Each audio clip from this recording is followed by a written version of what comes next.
Welcome to Drucker on the Dial, a show on management and leadership where timely issues meet timeless principles. Produced by the Drucker Institute at Claremont Graduate University. I'm your host, Palana Tiller. As always on Drucker on the Dial, today we're going to hear from two great guests. Roger Martin, the Dean of the Rotman School of Management at the University of Toronto, who's going to teach us what companies can learn from two unlikely places, the drafting table and the gridiron. And then James Quigley, the CEO of professional services giant Deloitte Touche Tohmatsu, whose new book explores how organizations align themselves for success. And as always, my guests' insights will be illuminated by the teachings of the late Peter Drucker, the author of 39 books and advisor to countless corporations, nonprofit groups, and government agencies. Peter Drucker, the man Businessweek said invented management.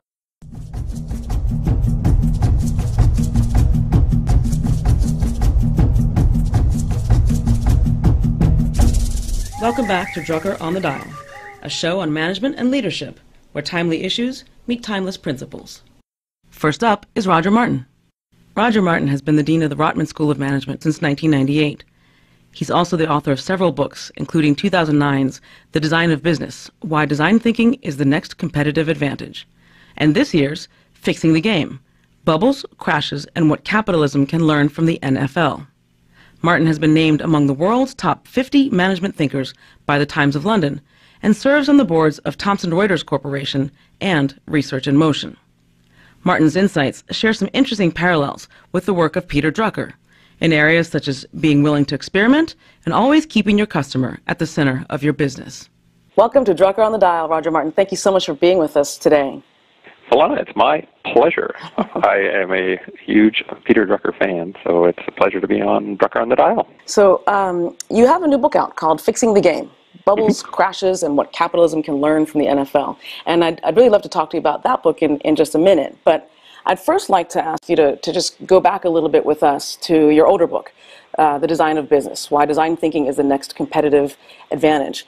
And I sort of want to start with this on that book first, because we're always interested to see the relationship between past, present, and future, and continuity and change. And so we recognize that in design thinking, there's a real relationship, there's a real simpatico between some of his fundamental management values about customer being the central focus of any business, about the idea of failing fast and starting small. And so I'd love to hear what you have to say about where the old meets the new, where that sort of some of those Drucker principles meet the design thinking principles. Sure. Well, I think your basic premise is absolutely right, and I think it is true that much management thinking can derive from what Drucker said for almost 100 years,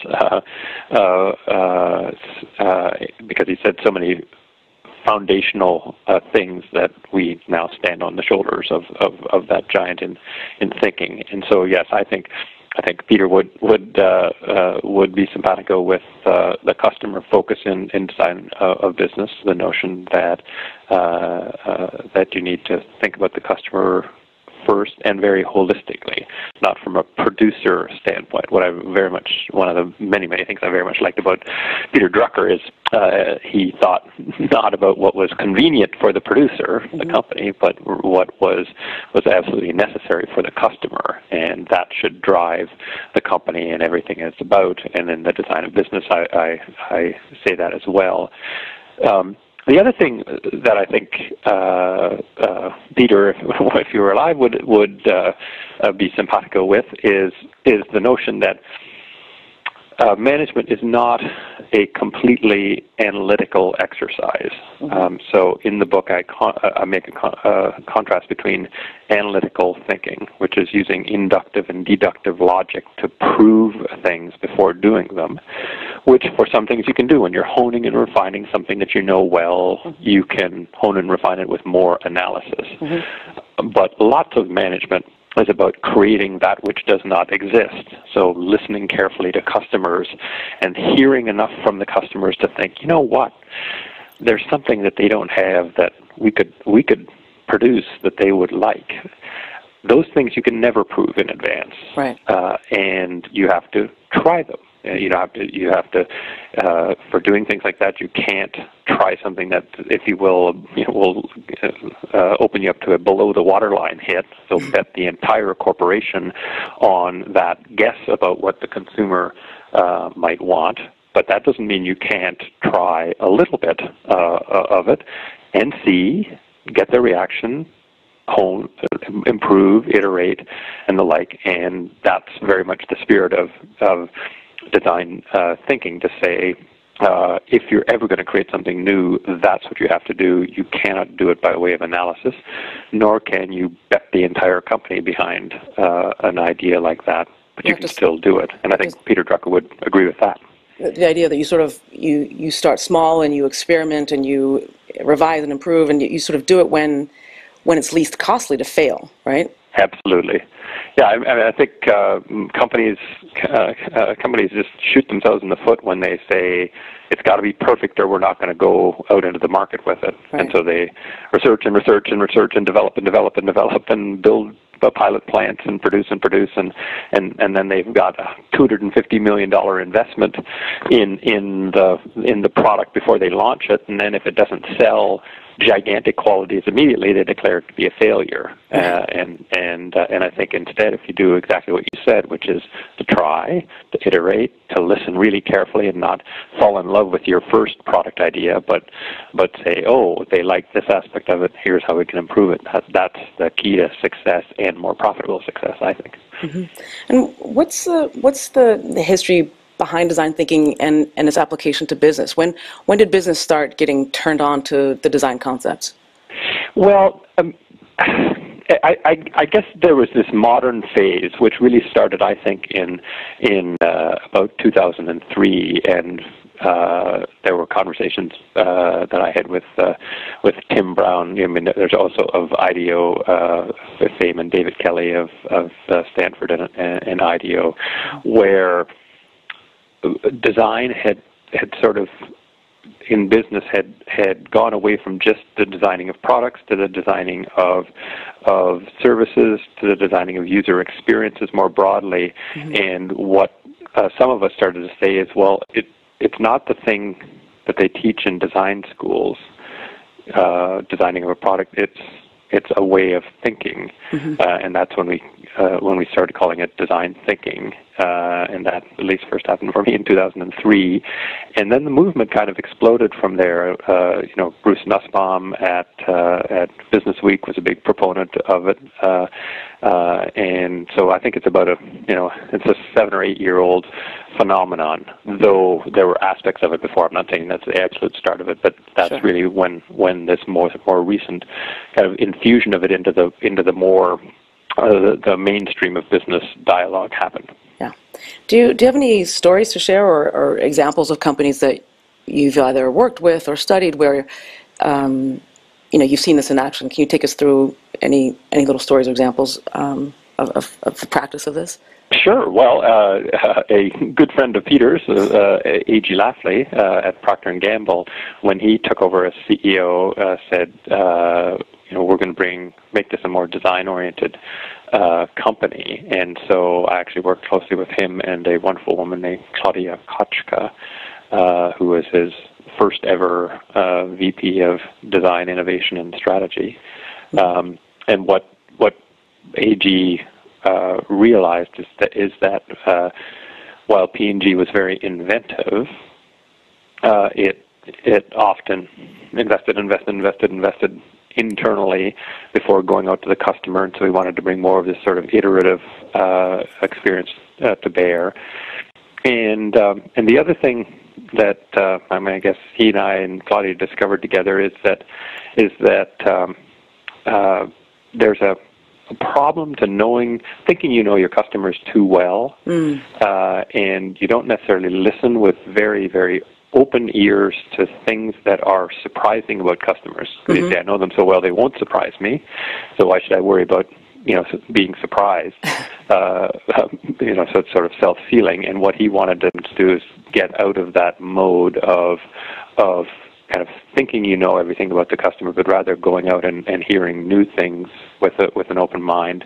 And I think that's really been transformational. I mean, Procter & Gamble over the last 10 years has doubled in size and increased market share in a bunch of businesses and the like. And a lot of that, I think, is attributable to this focus on deep user understanding, being more sort of somewhat more playful and open-ended in the sort of the brainstorming about how you could meet those customer needs, and more sort of fast prototyping and iteration rather than waiting until you've got it perfect. So I think P&G is a nice example of how you can really be transformational even in a very big company with design thinking. Mm-hmm.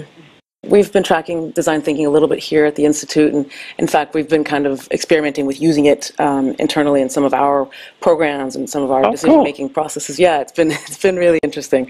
I've been enjoying it tremendously. And but one of the things that I've noted is that there's now this growing backlash, right? There's folks who are saying, well, this thing is just so hot, but it's not the cure-all. And I think we noted one blogger recently who said something like, we need to stop this exciting new phenomenon before it kills its host. And I'm interested to know, what you make of that backlash against design thinking, and outside of what you think about that, then are there, and where, if any, are the pitfalls of design thinking as applied to business? Where has it, or where can it go wrong if it's not sort of simple? Sure. Well, and I think one of the cool things is that one of the people who said it, design thinking is dead, is Bruce Nussbaum, who is a good friend and was one of the kind of originators of the movement. And he's just a very smart guy, and he's being a little bit provocative on that. But I think the people who say that, I think there's some absolute truth to what they say, which is that because it's become so hot, just like any management fad that's become hot, all sorts of people hop into it and start doing something that they say is design thinking, and it has nothing to do with what originators of the thought process ever had in mind, and it's viewed as a kind of a savior. If we just design think, every problem will go away. So I agree in that respect, and I guess I've been around for long enough now to see so many management trends. They have that effect often, which is they become so popular that everybody and their cousin supposedly does it. What I guess I think is, and I guess I've always been of this view, which is there are some attributes to the way you think that I think are more helpful than not. I've labeled them in the design of business design thinking. Lots of people use other definitions of design thinking, and I don't quibble with any definition particularly. But what I would argue is that I'm more convinced than I was, 8 years ago when I first started talking about this, when I gave my first speech on the subject, that the form of thinking that I described, which requires a blend of analytical thinking, inductive and deductive logic, with abductive logic, right, the logic of what is operative, the logic of what should be, that's inductive and deductive, along with the logic of what might be, is an absolute necessity for an absolute prerequisite for innovation and the creation of new ideas. And so in that respect, if that's my narrow definition of what I think design thinking is, I think it's as important as it ever was, and is more recognized than it ever was. Mm-hmm. If you say design thinking means you have to go out and kind of do ethnographic research and do brainstorming sessions and the things that some people say you sort of have to do, I'd say no. That's a more too doctrinaire view of design thinking. Right. As I say, Bruce is a provocateur on this subject, and I think has got a helpful perspective. And his perspective, again, he uses different words, but he and I have I have sympathy for one another's ideas. He's now promoting the notion of we have to have a creativity index. It's about teaching creativity. Well, that's not at all kind of dissimilar to my view of saying we simply have to we have to get sort of postmodern, I guess. Right. I think there was a modernist trend in management and management education that said more and more things are reducible to analysis, to quantitative analytical methods, and we just have to back away from that cliff. We've gotten too close to that cliff. We've got to back away and understand there is something called creativity, which is the generation of new ideas. We have to understand how they come about, by what process of thinking, in what culture or management structures, all of those things, or we will create this completely analytical business world that will be remarkably less effective than we can ever imagine it will be. It's interesting. I feel like there's a kind of quiet parallel taking place in the world of education, particularly secondary and primary education, where there was a big push for a long time to kind of introduce business management practices and principles, where standardized testing and this kind of accountability conversation was taking place, and then now you're hearing a little bit more and more that, well, hang on, we also need to back away from that cliff. In fact, if we're not creating opportunities for young people to learn creativity, then we're basically going to create a society that will never innovate. Really, I mean, I couldn't agree more. And to me, it's the fetish of measurement, right? There's this notion if you can't measure it, it isn't important. Mm-hmm. And what I argue is that everything that's unmeasurable is not unimportant, and everything that's measurable is not important.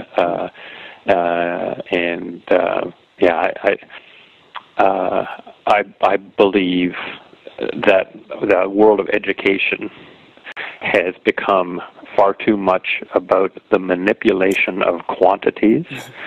If you think about it, the modern education, our kids go to school and they get taught all sorts of mechanisms for manipulating quantities, all the way from the times table, very useful thing, got all the way up to statistics and learning about quantities and how to add them, subtract them, multiply them, regress them, all of those things. That's manipulation of quantities. But much of life is about the appreciation of qualities, right? So when you think about who gets to be CEO, how do boards choose CEOs? Mm-hmm.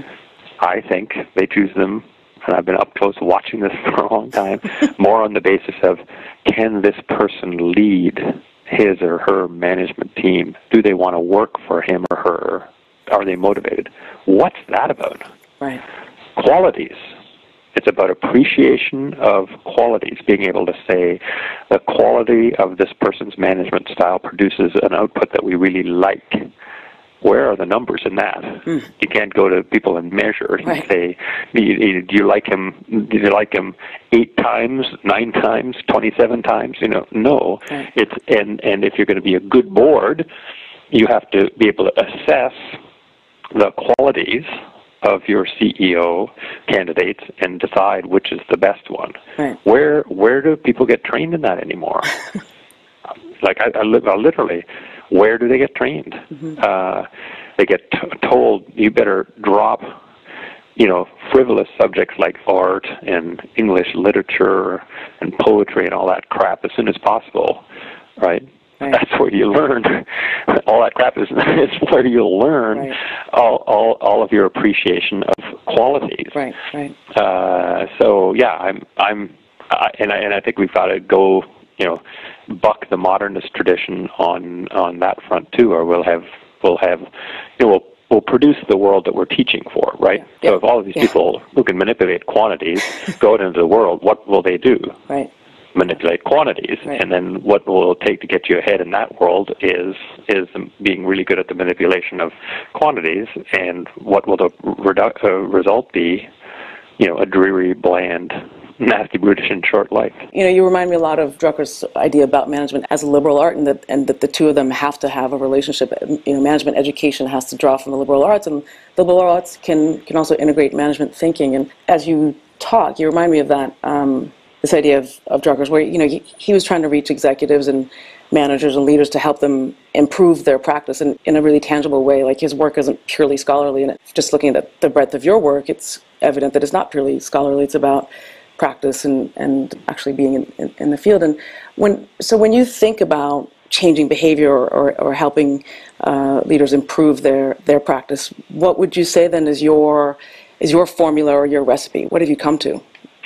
Well, I guess again, standing on the shoulders of one particular Claremont-based giant, it would be to view business as a liberal art. Yeah, in fact, I mean, I in some sense, I say when I'm done with the MBA program, I'd like to, try to create a liberal business undergraduate program. Oh. That really does kind of help students apply the sort of the gestalt of a liberal arts kind of education and training to the fabric of business, rather than right now we kind of force them to do that themselves, which I think is not bad, right? So you go to Swarthmore or Claremont, right, or Pomona, or one of your 5 Claremont colleges, and you go to someplace like that and take a liberal arts degree, and then the assumption is you can apply that to business, right, well. And I think some can, right? There's no question that some can. A.G. Lafley, who, was a highly successful CEO and a devotee of Peter's, went to Hamilton College, fine East Coast liberal arts, or upstate New York liberal arts college, and then figured out how to apply that to business. It's hard. Right. It's not an easy translation. I would, my goal would be to help people say, how do you take that way of thinking and way of being in the world, which at its best a liberal arts program will teach you a different way to be in the world, and take you a few more steps down the line than just saying, okay, go ahead, be a business person now, to say, here's how you can think about that in the context of business. So now let's talk about your new book. I'm interested to understand how this new topic fits in. It's called Fixing the Game, Bubbles, Crashes, and What Capitalism Can Learn from the NFL. And I'm really interested to see how this new work came about and what the bridge is to your old work. How does this fit into your other fields of interest? Well, here's how it fits. All of my work, if you really wanted to boil it down, is of one sort, which is what I try to take aim at are theories in the world of business that are very well established, that produce the opposite of what they're intended, but we stick with them. So in the design of business, the theory is you are a better manager if you are more scientific. Right. So better equals more scientific, more inductive, deductive, analytical logic. And what I try to demonstrate in that book is what that gets you is stultification and death. And so here's another way to think about it. It's a combination of that and abductive logic. In this case, I take aim at another theory, and that theory is that stock-based compensation aligns the interests of shareholders and management and helps with the proper goal of a company, which is to maximize shareholder value. And what I say about that theory is that does not maximize shareholder value. It does not, stock-based compensation does not align the interests of management and shareholders, and it creates less shareholder value and all sorts of bubbles and crashes along the way. So we need a new and different theory.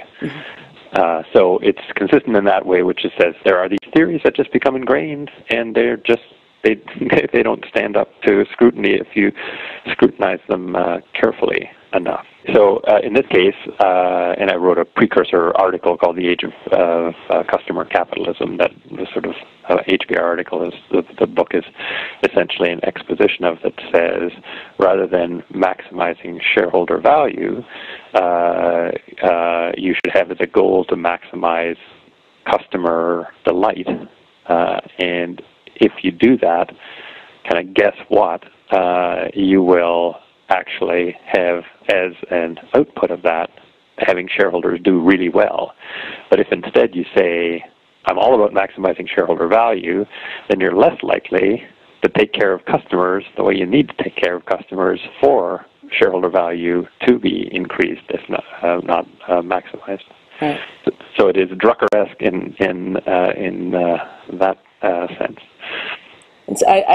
I'd be remiss to not ask you what you think about the tense labor situation that's kind of taking place in the NFL, as you know, given that that's your example here in this book. What do you think about that whole situation, and who do you think is right, if anyone? Well, I guess I think over time the NFL and the Players Union have on at least two previous occasions had to go to the point of strike and games being canceled or replacement players playing, so that the NFL is by far and away the most successful sport in America and arguably the world from an economic standpoint. Even though it seems to go through this periodically. So, what I don't think this is what's happening now is unusual. I personally think they're gonna settle it and have the season. And the question for me is, will the NFL? What I praise the NFL for is it's kept a laser-like focus on the fan and the fan experience, and that's why it's doing so great, I would argue. And they have a sensible policy toward compensation of their players, right? Which is, it's all about what you do on the field, not, and it's kept completely separate from betting on NFL football. Whereas for managers, we mix what you do on the real field, which is how you run your company really, combining that with what people's expectations are about your company, which is the stock market. I think this will all work out fine, and the NFL will continue to delight its fans first and foremost, and the owners will continue to see their franchises be worth more. Right. Well, it has been absolutely delightful for me to have you here on Drucker on the Dial today, Roger Martin. I really appreciate your time, and thank you so much for joining us. My pleasure. It was great to talk to you. Great. Thank you. Take good care. Okay, take care. Our next guest today is James Quigley, the CEO of Deloitte Touche Tohmatsu Limited, and co-author of the new book, As One, Individual Action, Collective Power. The book, which is based on extensive research by Deloitte, suggests that there are 8 basic structures that organizations use to spur collective action. Some of them more collaborative, some of them more directive. What's most striking about the analysis, perhaps, is that Quigley and his co-author, Mehrdad Bagai, don't favor one particular approach over the other. Rather, as Quigley has said, multiple models within a single organization will perhaps be most effective. In fact, he explained many of the highest performing companies in the world actually shift between and among these different modes, sometimes from top down, other times from bottom up. Peter Drucker didn't care much for the term bottom up, if only for aesthetic reasons, as he once put it. But he would have very much appreciated the concept of using multiple models to get the most out of people. Individuals will have to learn to work at one and the same time in different organizational structures, Drucker wrote in a 1998 Forbes article. For one task, they'll work in a team. For another task, they'll have to work in a command and control structure. Think of it this way. The executive of the future will require a toolbox full of organizational structures, Drucker added. He'll have to select the right tool for each specific task. Welcome to Drucker on the Dial. James? Thank you. I'm delighted to be with you. Could you just tell me about the concept of As One? What is that all about? What we've done with our book and its very simple title, As One, is we've tried to distill that timeless leadership challenge of how does a leader bring together a large group of diverse individuals and create an environment for them to work together effectively to accomplish some common goals. That's a lot of words. But I try to distill that down to as one behavior. How does Jim Quigley obtain as one behavior from the 175,000 professionals that we have as part of Deloitte? And as mentioned earlier, Drucker himself advocated that you, as a leader or an organization at any time, had to be prepared to use multiple models. Do you have any examples of companies that you could say are, or not necessarily companies, but organizations or settings where you've seen multiple models used effectively? Absolutely. And one of the references that I would make would be John Chambers at Cisco was proud of describing the innovation process at Cisco is developed and is actually operated very much in a producer and creative team kind of mode. In other words, it isn't hierarchical. It is very collaborative and very innovative, and ideas are coming to the table, and everyone is working to try to develop a solution that will deliver value in the marketplace. And then he quickly emphasizes, but after we design a product that we want to take to market and we commit capital to take it to market, we're going to go to market with very clear lines of authority and responsibility and clear accountability, and we'll go to market in a general and soldiers kind of way, even though the innovation process occurred using our archetype of producer and creative team. So sort of every task has its, its requirements, and you have to be sort of flexible and prepared to switch modes as needed.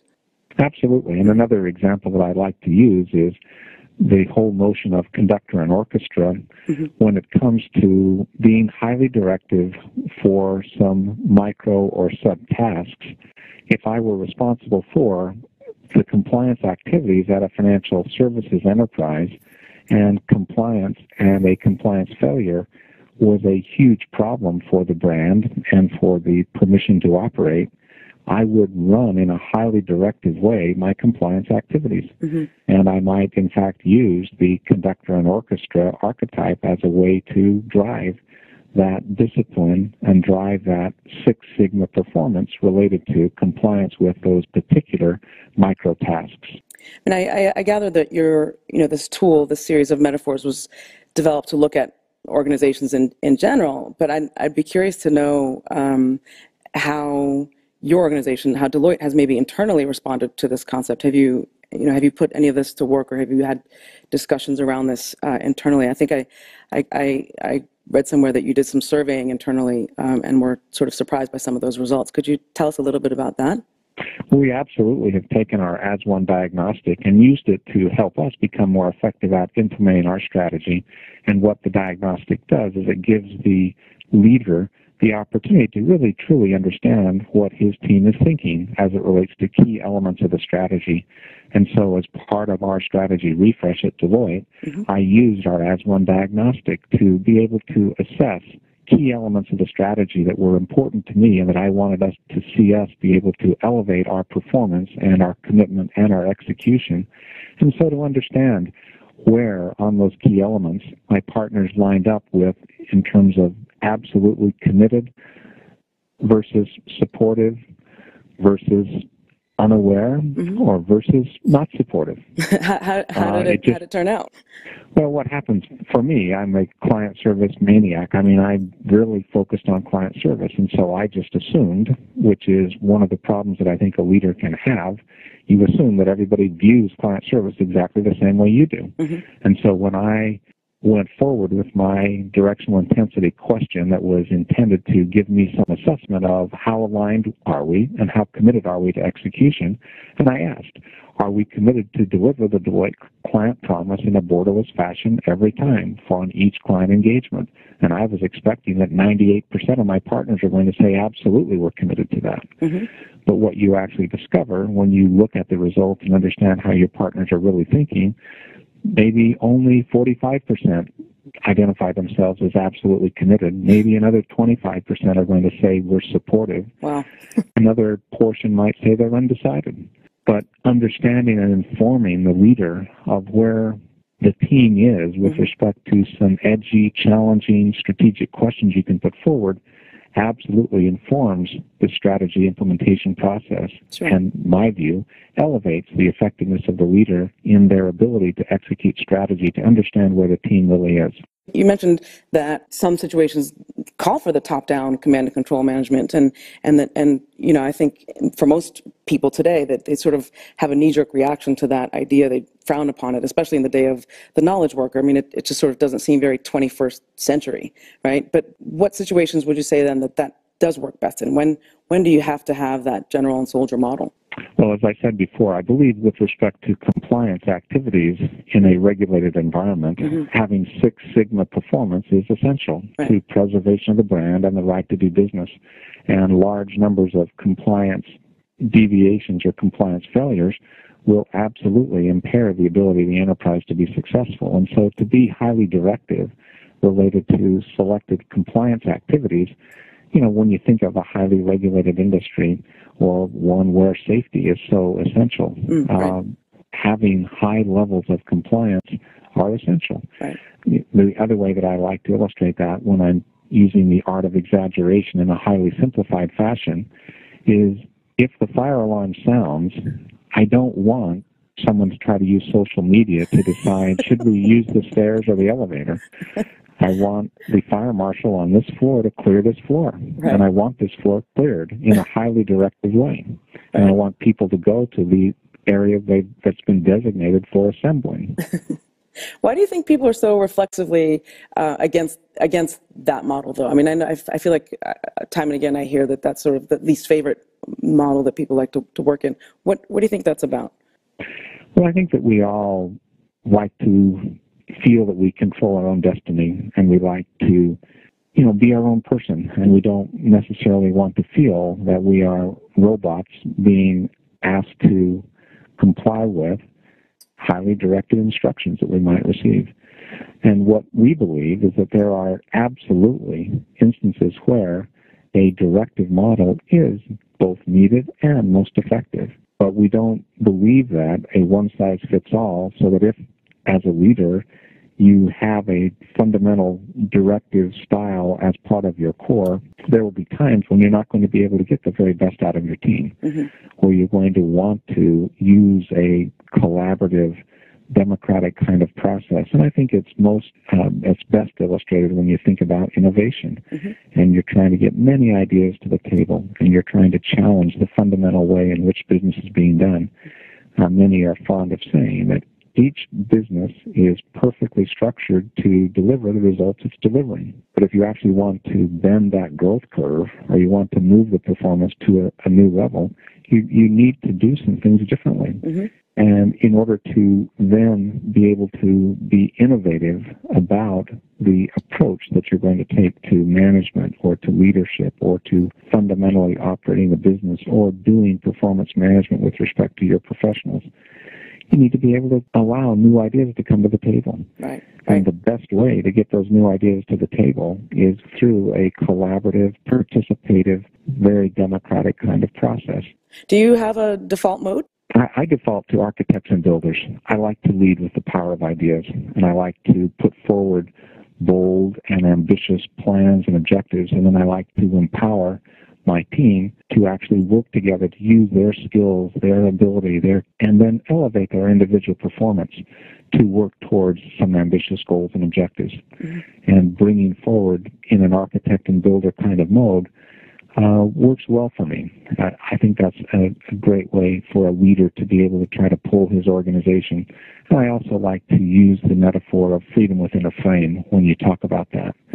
I'm a values-based leader, and I use values to form the frame that we operate within. Tell me a little bit, Jim, about the research process for the book. I mean, I understand it wasn't just based on gathering casual observations of Deloitte clients and so forth, although I'm sure that would be a pretty rich source. I mean, I think that there was actually a pretty complex research process. Can you tell us a bit about that? Absolutely. The way that we conducted the research is we looked at examples initially of collective action was the language that we were using as we started the research.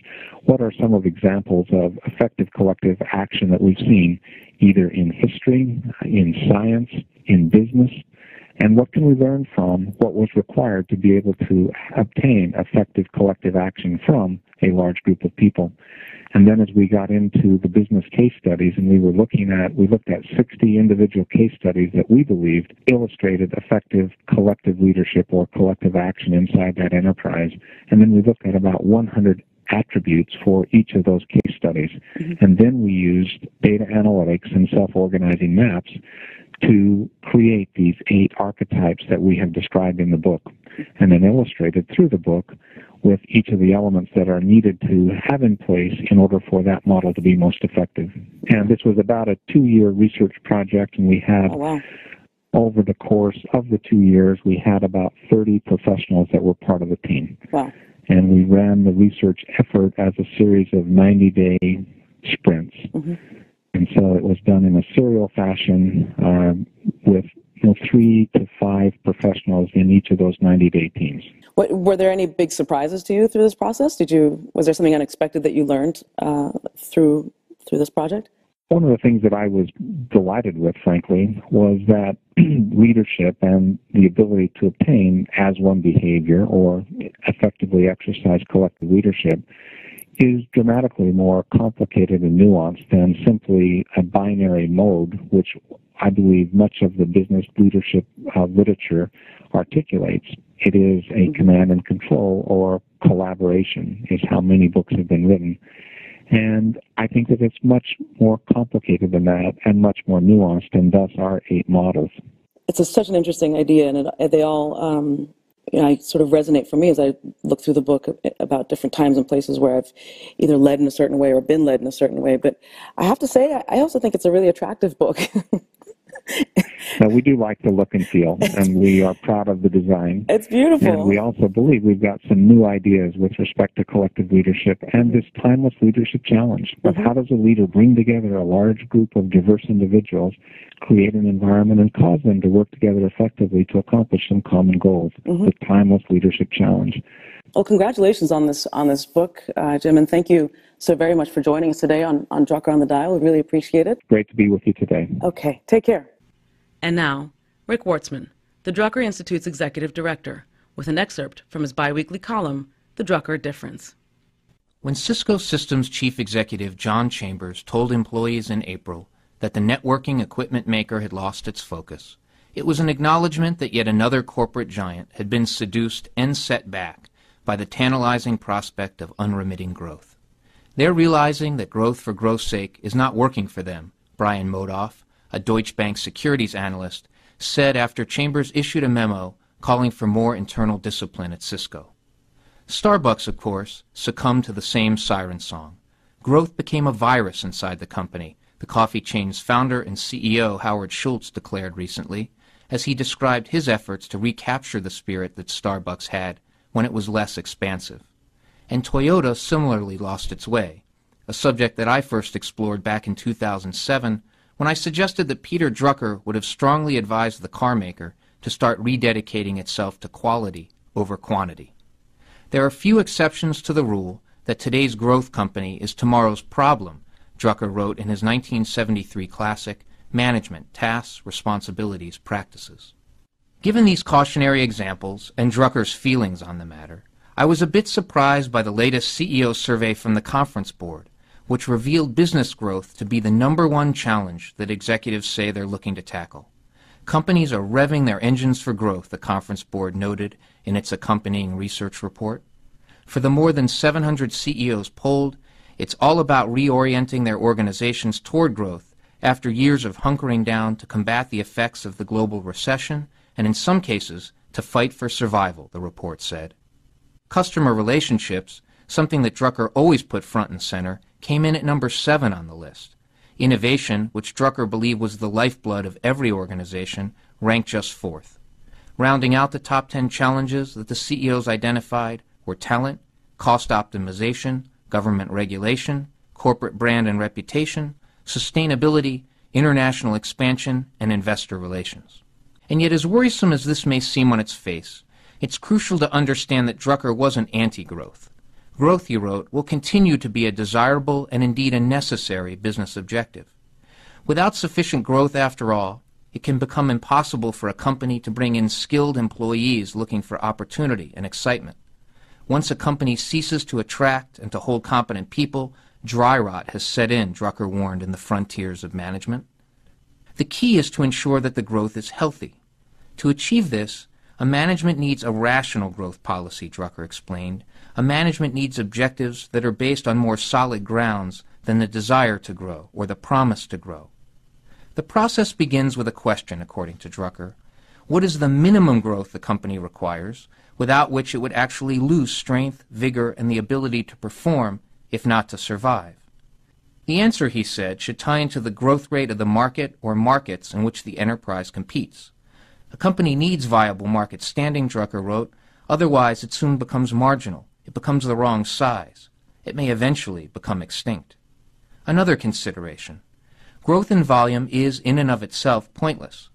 To use up more wood each year may be a rational objective for the gypsy moth, Drucker wrote, but it's an inane objective for a paper company. The standard instead must be economic performance, as measured by contribution to economy and society, by productivity of resources, and by profitability. After a company decides on its minimum growth requirement, the next question to ask is, what is the optimum level of growth? Or, as Drucker put it, what is the combination of activities, products, and businesses that promises to produce the best balance between risk and return on resources? It is this optimum point, rather than a maximum, which determines the upper range of a company's growth goals, Drucker asserted. Given the importance of this balance, the ideal way to grow is often to shrink first, shedding those products and processes that aren't delivering the desired results. A business actually grows if it sloughs off activities which do not contribute, Drucker wrote. Such activities only drain. They impede the true growth potential. Cisco, for one, seems to be taking this path. In the wake of Chambers' admission, the company announced that it would stop making the popular flip camcorder as part of a bid to concentrate on its core businesses. Drucker would surely have praised the move. As technology evolves, it creates more and more diversified products with different markets, as well as different objectives for innovation, Drucker wrote in his 1954 landmark, The Practice of Management. The point is finally reached where top management cannot know or understand what the diversified businesses require or even what they are. The point may be reached where objectives that fit one business or group of businesses endanger another. In his memo, Chambers sought to reassure his employees by saying, "We understand that our customers want to stay and grow with Cisco." Underlying that vision seems to be a very Drucker-like insight learned the hard way. Growth is vital, but only smart growth is sustainable. A version of that essay first appeared in The Drucker Difference, a bi-weekly column for BloombergBusinessWeek.com. Drucker on the Dial is brought to you today by the Drucker Business Forum, a speaker series produced by the Peter F. Drucker and Masatoshi Ito Graduate School of Management at Claremont Graduate University, with additional support from the Pearson Foundation.